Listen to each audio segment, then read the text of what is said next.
Welcome back. The world is watching a dangerous pattern play out again. A tyrannical regime in Iran blaming sanctions, blaming the West, blaming everyone, everything but itself as its own people rise up against it. Iran is on edge, a collapsing economy, sky-high inflation, widespread corruption, pushing Iranians into the streets chanting death to the dictator, death to the Ayatollah. While the regime funnels billions into terror groups and fomenting terror worldwide, families at home can't even afford food, fuel, or medicine. Now they're demanding change.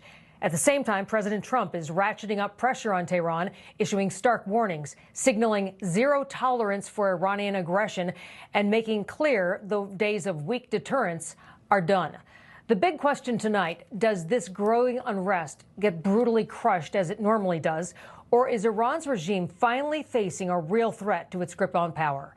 Joining me now to discuss is Senate Chairman of the National Iranian Congress, Amir Fakhrآور, and former Trump foreign policy advisor and Newsmax's foreign policy analyst, Walid Faris. Thank you both for being with us. Thank you. Walid, let me start with you first. President Trump posting on Truth Social this morning, responding to the protests in Iran, saying this: if Iran shoots and violently kills peaceful protesters, which is their custom, the United States of America will come to their rescue. We are locked and loaded and ready to go. Thank you for your attention to this matter. Does that kind of language deter Tehran or just get it more riled up and escalate the tension? The real people inside the regime, inside Iran, is deterred, are concerned. Some of them are afraid. We even, detected that they're trying to send some of their valuable outside Iran.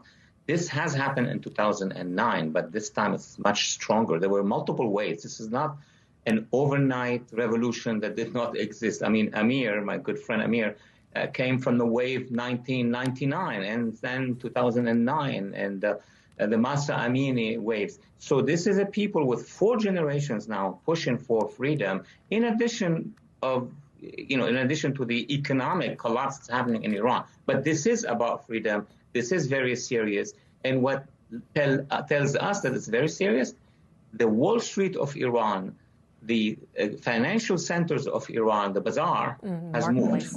And that's a very important sign.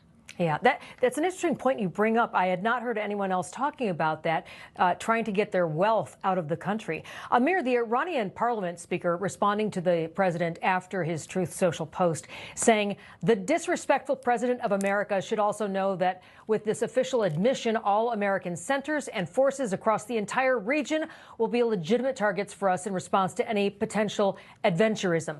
Meanwhile, though, the Iranian president said foreign enemies shouldn't be blamed and that the regime needs to fix the problems. So does that signal a split may be developing?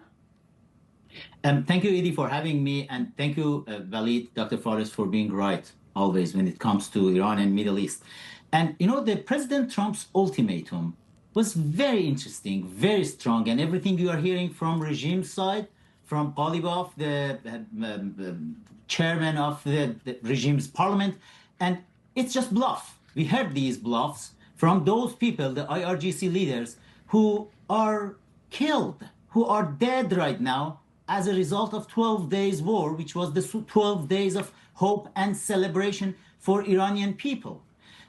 President Trump's ultimatum today came at the 6th anniversary of killing Qasem Soleimani, which was an amazing job of President Trump. When he killed Qasem Soleimani, it was the turning point in the Middle East.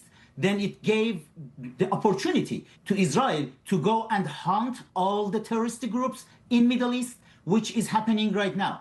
And when these two leaders, the leader of the free world, President Trump, and the leader of the only democracy in Middle East, Prime Minister Benjamin Netanyahu, wanted to meet at the end of 2025, we, the National Iranian Congress, we have seen the opportunity. We called for protest. We asked the people to come out and show these two amazing leaders that the people of Iran are ready for change. And we hope this time the great army of United States and Israel can go and finish the job. The 12 days war was amazing because you couldn't see any casualties from American side, from Israeli side, from Iranian people's side, but 1,200 regime's people have been killed. It was amazing. All right. Waleed, I want to turn your attention to Venezuela for a second.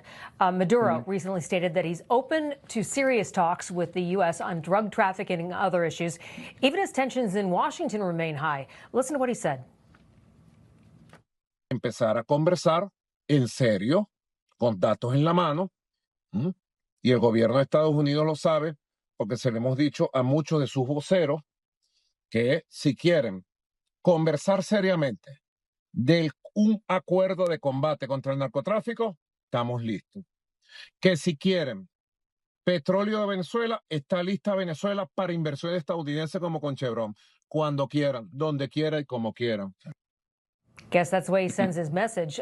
Waleed, your reaction to that quickly. Well, I lived in Miami so many years. We're so close at the universities with all these movements, including his movement. Let me share this. They know, the regime in Venezuela, Maduro, knows very well that if the United States, if President Trump orders an action against the armed forces, half, if not, of the country will rise with them. Remember, 8 years ago, we were seeing those massive demonstrations. He knows his country is not ready. His military is not ready. So what he's trying to do is basically to offer us completely that he's ready to, trade on oil, whatever price we want. And then he's offering us, you don't like these warlords, these drug dealers, I'll take care of them. What he doesn't want to see happening is that his regime will be weakened, his regime will be exited. So he's paying everything he can around him to get the survival of the regime, thinking that next year, President Trump and all of us will be busy with the midterms. They know our system. So he's trading. All right. Waleed Faris, Amir Fkhrar, thank you very much for joining us. Coming up.